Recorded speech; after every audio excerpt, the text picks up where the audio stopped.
ವೀಕ್ಷಕರೇ, ವೀಕ್ಷಿಸಿ ವೀಕ್ಷಿಸಿ ವೀಕ್ಷಿಸಿ ಈಶ್ವರ ಬೆಳಕು ನ್ಯೂಸ್ ಕನ್ನಡ ಸುದ್ದಿವಾಹಿನಿ.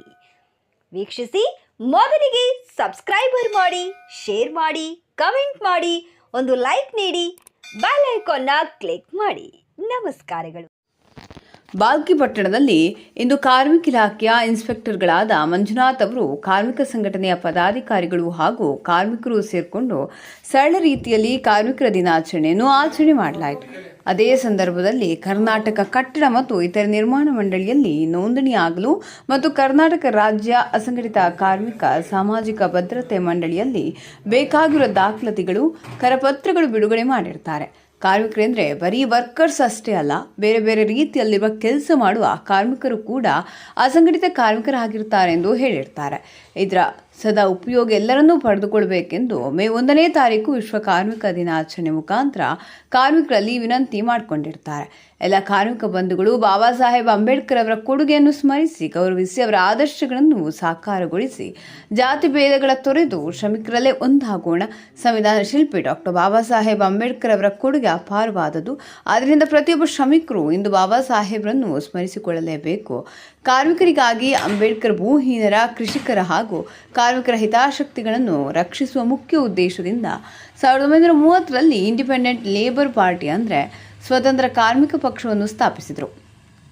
ಗ್ರಾಮೀಣ ಅಭಿವೃದ್ಧಿ, ಉದ್ಯೋಗ ಸೃಷ್ಟಿ, ಭೂಮಿಯ ವಿಕೇಂದ್ರೀಕರಣ, ದಕ್ಷತೆ ಮತ್ತು ಹೆಚ್ಚಿನ ಉತ್ಪಾದನೆಗೆ ತಾಂತ್ರಿಕ ಶಿಕ್ಷಣ, ಸರ್ಕಾರಗಳಿಂದ ಕೈಗಾರಿಕೆಗಳ ಪ್ರಾರಂಭ, ಕಾರ್ಮಿಕರ ಶೋಷಣೆ ತಪ್ಪಿಸಲು ಪರಿಣಾಮಕಾರಿ ಶಾಸನಗಳ ರಚನೆ, ನಗರವಾಸಿ ಬಾಡಿಗೆದಾರರ ರಕ್ಷಣೆಗೆ ಕಾನೂನು ಜಾರಿ ಇವು ಸ್ವತಂತ್ರ ಕಾರ್ಮಿಕ ಪಕ್ಷದ ಪ್ರಮುಖ ಪ್ರಣಾಳಿಕೆಗಳಾಗಿದ್ದವು.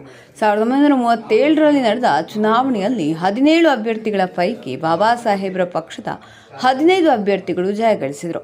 ಕೈಗಾರಿಕಾ ವಿವಾದದ ಮಸೂದೆಯ ವಿಚಾರದಲ್ಲಿ ಶಾಸನ ಸಭೆಯಲ್ಲಿ ಗುಡುಗಿದ್ರು. ಈ ಮಸೂದೆಯ ಪ್ರಕಾರ ಮಾಲೀಕ ತನ್ನ ವರಮಾನವನ್ನು ಬಹಿರಂಗಪಡಿಸುವುದು ಕಡ್ಡಾಯವಿರಲಿಲ್ಲ. ಕಾರ್ಮಿಕರು ಮುಷ್ಕರ ಮಾಡುವಂತಿರಲಿಲ್ಲ.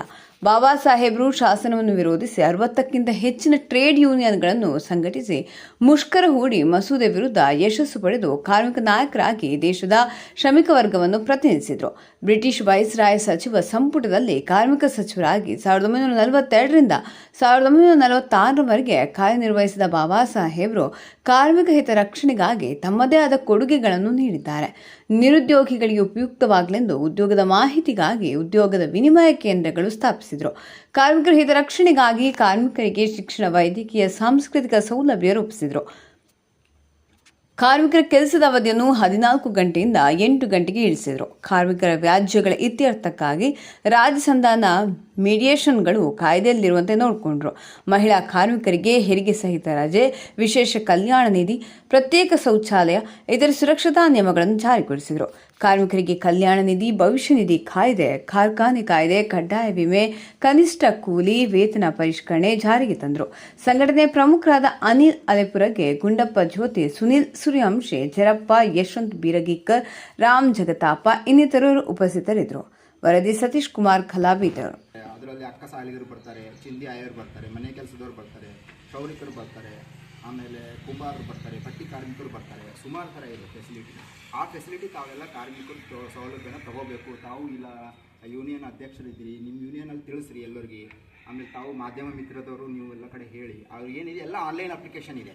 ಆಮೇಲೆ ಯಾವುದು ಬಂದುಬಿಟ್ಟು ಯಾವುದೇ ಒಂದು ನೀವು ಮನೆಯಲ್ಲಿ ನಿಮ್ಗೆ ಬರ್ತಾ ಇದ್ದರೆ ಮೊಬೈಲಲ್ಲೂ ಕುತ್ಕೊಂಡು ಹಾಕೋಬೋದು. ಅಲ್ಲೇ ಆನ್ಲೈನ್ ಅಪ್ಲಿಕೇಶನ್ ಸಿಂಪಲ್ ಡಾಕ್ಯುಮೆಂಟೇಷನ್ ಇದೆ ಅವ್ರಿಗೆ ಬೇಕಾಗಿರೋದು. ಅರ್ಜಿ ವಿಧಾನ ಅದರೊಳಗೆ ತೋರಿಸಿದ್ದಾರೆ. ಆಮೇಲೆ ಅಸಂಘಟಿತ ಕಾರ್ಮಿಕರಿಗೆ ಏನು ಫೆಸಿಲಿಟಿ ಇದೆ ಅಂದರೆ ಅವರಿಗೆ ಒಂದು ಇನ್ಶೂರೆನ್ಸ್ ಇದೆ. ಸಹಜವಾಗಿ ಡೆತ್ ಆದರೆ ಒಂದು 10,000 ಸಿಗುತ್ತೆ. ಕಟ್ಟಡ ಕಾರ್ಮಿಕರಿಗಂತೂ ನಿಮ್ಮದು ಇರೋದು ಗೊತ್ತೇ ಇದೆ, ಲೇಬರ್ ಕಾರ್ಡ್ಗಳಿಗೆ. ಅವ್ರಿಗೆ ಬಂದುಬಿಟ್ಟು ಪಿಂಚಣಿ ಸೌಲಭ್ಯ, ಕುಟುಂಬಿ ಪಿಂಚಣಿ, ದುರ್ಬಲತೆ, ಆಮೇಲೆ ಟೂಲ್ ಕಿಟ್, ಹೆರಿಗೆ ಸೌಲಭ್ಯ, ಅಂತ್ಯಕ್ರಿಯೆ ವೆಚ್ಚ ಸಹಾಯಧನ, ಶೈಕ್ಷಣಿಕ ಸಹಾಯಧನ, ವೈದ್ಯಕೀಯ ಸಹಾಯಧನ, ಅಪಘಾತದ ಪರಿಹಾರ, ಪ್ರಮುಖ ವೈದ್ಯಕೀಯ, ಮದುವೆ ಮತ್ತು ತಾಯಿ ಮಗು ಸಹಾಯ ಹಸ್ತ ಅಂತಿದೆ. ಇದು ಅಸಂಘಟಿತರ, ಇದು ಸಂಘಟಿತರದು, ಇದು ಕನ್ಸ್ಟ್ರಕ್ಷನ್ ವರ್ಕರ್. ಈ ಥರ ಫೆಸಿಲಿಟಿ ಇರುತ್ತೆ. ಇದಕ್ಕೆ ಮತ್ತು ಇದಕ್ಕೆ ಬಿಟ್ಟು ಅಂಬೇಡ್ಕರ್ ಸಹಾಯ ಹಸ್ತ ಯೋಜನೆಯಲ್ಲಿ ಅಸಂಘಟಿತ ಕಾರ್ಮಿಕರಿಗೆ ಆಲ್ರೆಡಿ ಹೇಳಿದ್ದೀನಿ, ಇವಾಗ 33 ಕೆಟಗರಿನ ಸೇರಿಸಿದ್ದಾರೆ.